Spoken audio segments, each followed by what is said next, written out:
how you guys doing? What's going on? Welcome to Glow Grace Era. I am Jessica. Kohai Noi. And honey, when I tell you, Dave Chappelle and other people, they are blowing the whistle. They are saying Candace Owens is right. Do you guys believe what Candace Owens is saying about Charlie Kirk and all this government stuff? Press 1 if you guys believe her. Press 2 if you feel like, no. She has it wrong. She's cuckoo. Honey, when I tell you this video is going to confirm everything. I came across it recently. So let's react and hear what they have to say about this. When I tell you the times we are is very spooky. You know, Candace Owens, she just came out. She says she can't even trust Donald Trump. She said, I don't even trust the guy anymore. I don't even trust politics anymore. And she feels that it was an inside job, the betrayal. All because they cannot control Charlie Kirk. They couldn't control him anymore. And you know, everything is about a puppet and its master. And once the puppet master can't control the puppet, what does it do? It clips it wings. All right, the strings, it clip it. Okay, you know what it remind me of? I wish I dun dun dun dun dun dun dun dun dun dun dun dun. I got no strings on me. Honey, when Charlie had no strings on him, unless he thought that was, that's when they had to take him out of here. Let's hear what everything got to say. Make sure you guys like, share, subscribe to this YouTube channel, Glow Grace Era. All right, let's hear it. Let's take it from the back. That I am lying if this is not true. About 48 hours before Charlie Kirk died, Charlie informed people at Turning Point, as well as Jewish donors and a rabbi, that he had no choice but to abandon the pro-Israel cause outright. Okay. Charlie was done. He said it explicitly that he refused to be bullied anymore by the Jewish donors. Did you guys answer? Did he express that? Did he also express that he wanted to bring me, Candace Owens, back because he was standing up for himself? And then did he, just 48 hours later, conveniently catch a bullet to the throat? Whoa! 4-hour onstage. Serious? Owens keeps getting closer to the person who's her friend. She is on a mission and she is not backing down. Yeah. Holy ish. Why isn't all this stuff all over the news? Candace Owens better start setting up her new life in Africa, because by the time Charlie Kirk's alleged killers are done dealing with her, she'll be running there for safety just like Dave Chappelle did almost 20 years ago. Candace has been making headlines these past few weeks for going on a spiral and exposing some of the lies that the FBI and some Israeli billionaires allegedly made up to cover Charlie's unaliving. Hell, Candace has been going harder than Erica, and Erica was Charlie's wife. You cannot make this up. It's gotten so bad that she was literally slapped with a gag order to silence her, but she got on X immediately to tell everyone that she'll be 100% violating the hell out of that gag order. Don't worry about the gag order in the Charlie Kirk case. I plan to violate it on the world's behalf. The things I've discovered this past week are enough to burn the house down. Yes, Charlie was betrayed by everyone. Oh my God. That there was Candace's own words, not mine. So what exactly has Candace exposed about Charlie's case, and why are people comparing it to what happened to Dave Chappelle? Let's get into it. Candace has been dragging the FBI and Charlie's Israeli donors for a hot minute now. She's clearly not backing down anytime soon. Every video she uploads has new information that seems to bring her closer and closer to the truth. She even went off on Erica for kicking her out of the guest list for Charlie's memorial after she started questioning his death. A couple of weeks ago, before Charlie lost his life, Erica Charlie was in the Hamptons. He had essentially what was staged, an intervention was staged by Bill Ackman, because Charlie's rational thoughts about Israel were a no-no. This is not the route that you should be going on. And Charlie was surrounded by his friends, his quote unquote friends. Bill Ackman was very upset and threats were made. He was asked to dispute this narrative. Max Blumenthal went out to him today, and Bill Ackman came back and said, I have receipts I can show you. And he did not provide the receipts. It was at this time that and Charlie was invited to Israel. This was an under duress situation, I would say. And I know that Charlie was offered a ton of money in this moment. Turning Point, I guess, if it needed to go to a higher level, would have gone to an even higher level than it already was at. And I know for a fact that Charlie denied that funding. Erica Kirk, man, she really is just the moment. The speech that she gave, everybody was just wowed by her. I felt my energy personally, like last night going into that, I was effectively like soaring in the air above the convention center, like a dragon above, waiting for Erica to just be like, fire. And I was just going to come down and swoop in out of nowhere. All the politicians, all the fake people, everyone was just going to be, in that moment, toast. Candace leaked private group chat messages between Charlie and 7 other people in which Charlie was talking about how he lost a $2 million donation from one of his Israeli sponsors because he refused to go forward with their pro-Israel cause. Mind you, this was after he had already been flown to the Hamptons for that intervention Candace mentioned earlier, and he was still not backing down. In fact, in the messages, Charlie explicitly told the other unidentified 7 people he was talking to that he wasn't going to allow them to bully him like that, even if that meant going against them. Candace also said just the day before Charlie died, he had told 3 people that he suspected that he was going to be killed. Charlie was done with Israel bullying him, and I am now going to present you proof of what I am saying. This is an actual group chat, which happened 2 days before Charlie Kirk was assassinated. There were 9 people in total on this chat, including Charlie and Rob McCoy. I'm going to protect the names of the other 7 for now. To be clear, I might actually release a name every day this week, but I want to show you this because suffice it to say, Rob McCoy was on this text thread, and I think it helps contextualize him as a person, in my view, that he would attack me for telling the truth about the pressure that he was facing. Take a look. So Charlie writes in this group chat, just lost another huge Jewish donor, $2 million a year because we won't cancel Tucker. I'm thinking of inviting Candace. Somebody writes, oh. Charlie writes, Jewish donors play into all of the stereotypes. I cannot and will not be bullied like this, leaving me no choice but to leave the pro-Israel cause. And somebody writes, a donor writes, please do not invite Candace. That might feel good short term, but it's not good long term. In my opinion, like all groups, you're going to get a wide variety of opinions. That nasty free will thing that God bestowed on us makes life frustrating at times after the dust settles a bit, maybe. So again, this is 48 hours before Charlie was assassinated. He was very clear and he was very explicit, and he did not back down, not in that Hamptons meeting, which they're all lying about, nor in this text thread. I'm not going to reveal the names of the other 7. Actually, you know what? I disagree with myself 4 seconds ago. Let's just throw in Josh Hammer for funsies. He's on this chat, okay? So what are we to make of that? Okay, now that I'm showing you this and showing to you that the conversations were real, I want you to reflect, and it took me a lot of patience to allow the lies that were being woven and the misrepresentations of people that were pretending that I was just, high on lying about Charlie and the pressure he was under, the attacks that not just me, Tucker Carlson, Megyn Kelly faced for trying to stand up and tell the truth about what Charlie was actually going through. Why are you hearing it, though, from me and Tucker Carlson and Megyn Kelly? Isn't that weird? You got people that are hosting a show. Have they, in like one honorable thing, come out and said, like, you know what? F a couple of these donors who made his life a living hell in the last couple of weeks. Why haven't they done that? There's also a rabbi in that chat. Like, why hasn't anybody made that move to at least say, to vindicate what I have been saying about what he was going through? That registers to me as very suspicious. I'm going to frankly say that. It's suspicious to me. It makes me think that in the same way that Charlie was being pressured by money, that you might be now run by that same money, that those same donors might be running you. I want to say one more thing rather explosively. 3 people told me off record. 2 people who have this in a written communication from Charlie. One who is a Turning Point USA donor, and I would say very much one of the white knights in this. The very day before Charlie Kirk died, he expressed that he thought he was going to be killed. He told these people, I think they're going to kill me. Okay. He did not express that to me. So I am telling you this based off the testimony of 3 people. And I am saying this because I hope that these people who I think are good will be inspired to come forward with that.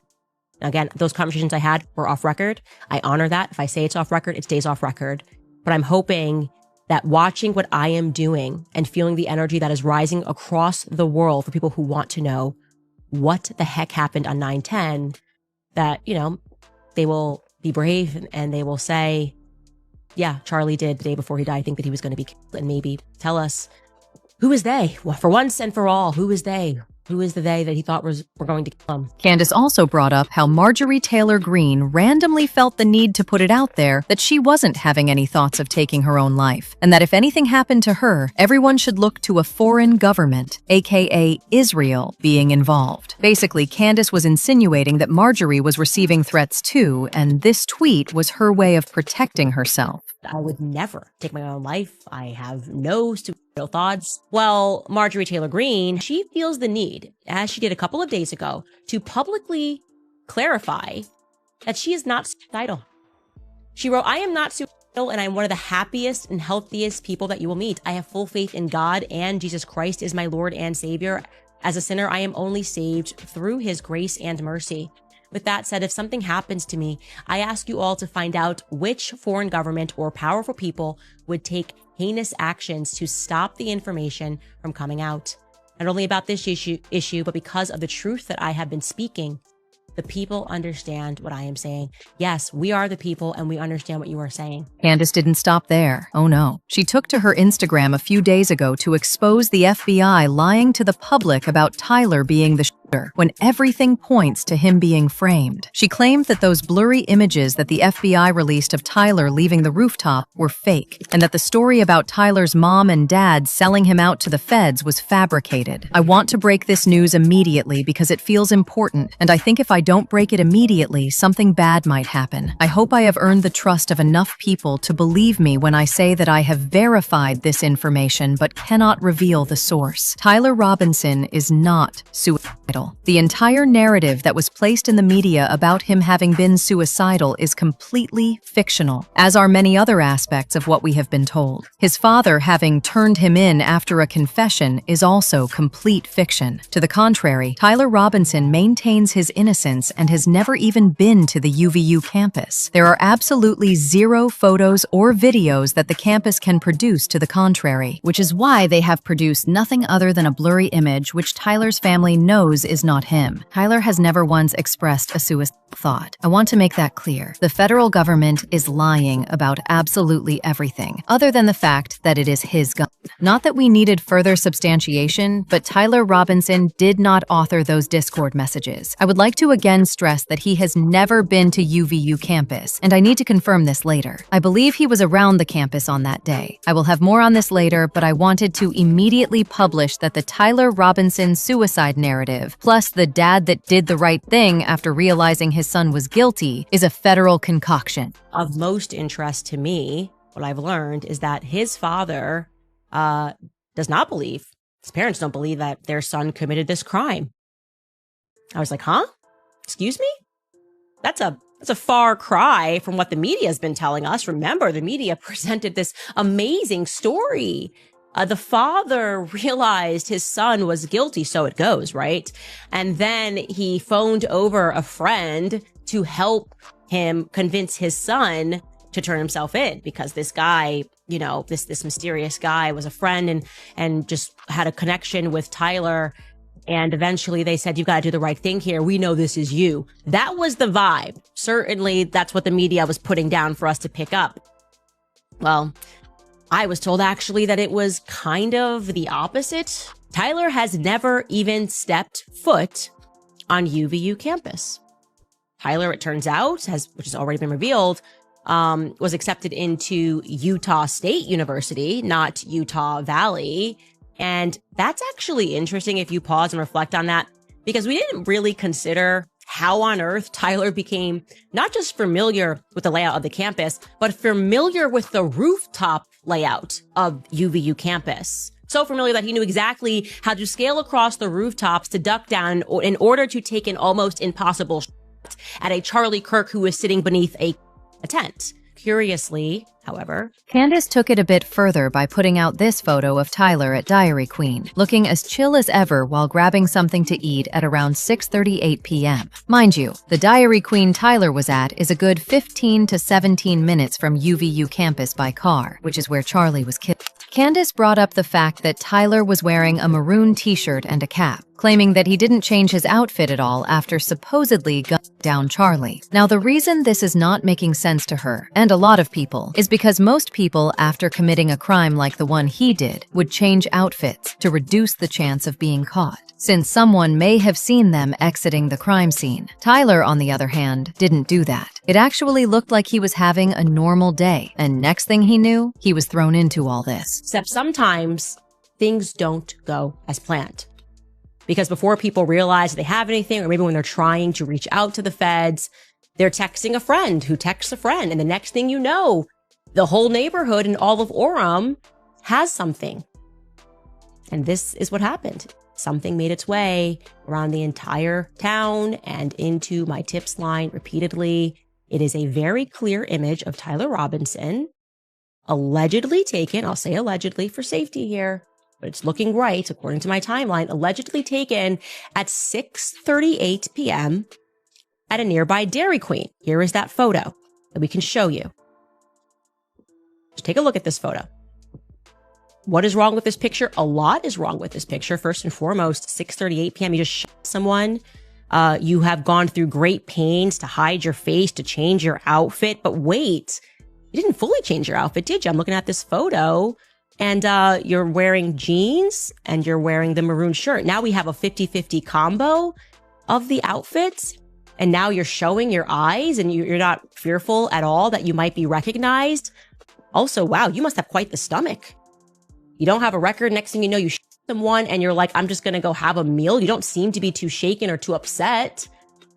Something problematic is the location, by the way. We mapped this out. It's about 15 minutes away from the campus at a time when we're told that he's idling by, babysitting the rifle. So you can see, we're showing you, it's about 17-minute drive away from the campus.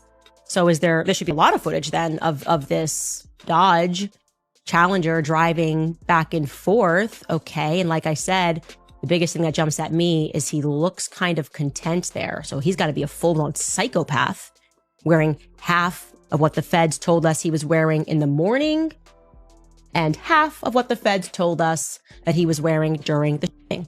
Candace also pulled out this footage of a man seemingly messing with the crime scene right after Charlie was killed, which, as we all know, is literally never allowed. A mere minutes after Charlie Kirk is shot, there are two men that look rather mysterious. They appear, they move his chair, and they take down the camera that's directly or was directly behind his head. Why did they do that? Let's see, slow down here. He pulls out the chair. He stands on it. And yes, would be a big no-no for a crime scene. You don't move anything. He takes down the camera that is directly above where Charlie was sitting and would be able to provide, therefore, a lot of insight. And then you can see kind of sits the camera onto the desk and it looks like he removes the SIM card. She went on to claim that Charlie wasn't shot from the rooftop and that whoever put that bullet in his did it from close range. She said a rifle bullet would have gone through 7 necks and would have also had an exit wound, both of which didn't happen with Charlie. Basically, she believes he was unalived with a shotgun by someone who was standing very close to him. Another suspicious thing is that even though she didn't explicitly name any culprits, Israel's Prime Minister Netanyahu felt the need to step in to explain his thoughts on why Charlie's wounds are inconsistent with a rifle. Charlie's neck indeed did stop the bullet, without question. Okay, and this is going to dispel a lot of theories that are out there, and I'm telling you this 100%. Charlie Kirk was shot from the front, and the bullet did not exit, and at least a fragment of the bullet was recovered from his neck. And I'm going to tell you exactly where it was recovered from. I have fact-checked this information from multiple sources now. I've actually been sitting on this for a little bit over a week. Right around here. So think about almost in line with your shoulder blade right in the center. Now, why is that helpful? Because it gives us a bullet trajectory, okay? It went in here where you saw that, and it was stopped, and a fragment was pulled from, think right, if you're just touching your spine in line with your shoulder blade. I don't know who specifically came out and said that BB Charlie Kirk, but now that he's for the second time denying that he is, people are going, what's actually going on here? Joseph Goebbels, the Nazi propaganda minister, said that the bigger the lie, the faster it will spread. Well, somebody has fabricated a monstrous big lie that Israel had something to do with Charlie Kirk's horrific murder. This is insane. It is false. It is outrageous. Charlie Kirk was a giant, a once-in-a-century talent who defended freedom, defended America, defended our common Judeo-Christian civilization. Charlie loved Israel. He loved the Jewish people. He told me so in a letter that he sent me just a few months ago. One of my greatest joys as a Christian, he said. Am I lying? Can anybody actually work and assert that I am lying? You can say my name. Candace Owens lied. Charlie said, I'd love to go to Israel. Charlie said, I'd love to have you on my radio show. A lot of people are actually rooting for Candace in all of this, but they are afraid that since they can't silence her anymore by taking her life, they might try to silence her by spreading lies about her being crazy. This is something that has been done to a lot of celebrities whenever they start talking too much. Dave Chappelle was a victim of this back in 2005 and had to run off to South Africa to protect himself. The media started spreading lies about him, claiming that he was mentally ill. He said during a New York Times interview, "I'm not crazy, I'm not smoking crack. I'm definitely stressed out. There were things that overwhelmed me, but not in the way that people are saying." It turns out that just like Charlie, Dave was also being offered a lot of money to do things that he didn't want to do. During his appearance on the Oprah Winfrey Show, he said he ran to South Africa because his life was in danger after turning down a $50 million deal from Comedy Central. It was completely outside of my frame of reference. I've been in show business since I was 14, and I've heard the stories of what happens, and I've seen these kinds of things play out in front of me. Okay. When you say you heard the stories, what do you mean? What stories? I mean, you see it before. Look, Mariah Carey made a $100 million deal, and 3 months later, she's all of a sudden mysteriously crazy. Or Martin Lawrence punches through, and he's waving at the street screaming, "They're trying to kill me." Yeah, we hear those stories. And it always happens around the time of their career where it seems as though they're crossing over the next plateau. Yeah. Would you say you lost your mind, sort of? No, not exactly. Okay. I wasn't crazy, but it's incredibly stressful. Yeah. And I felt like in a lot of instances, I was deliberately being put through stress, and I bounced. And I didn't tell anybody where I was going. The whole time, they're trying to convince me I'm insane. They were trying to get me to take psychotic medication. Yeah. Like I'm sitting around, I was stressed out, but the people that were telling me I was insane, I believed that they knew what was going on. So, this was troublesome. Yeah. I said, I'm not taking this medicine, man, because I know these people be trying to control you or maybe discredit you. I was afraid, But you were stressed out. That's why. There's no question. But it's very stressful for someone to constantly walk behind you and say, "You're insane." Candace might want to slow down, else she'll be the next person flying to South Africa just to stay alive. One person said, "It's still blowing my mind Candace is the only one demanding answers. No one is buying the BS story the FBI is currently feeding us." Another person said, "Charlie was done with Israel, did not accept the $150 million, but his wife did. Why is she the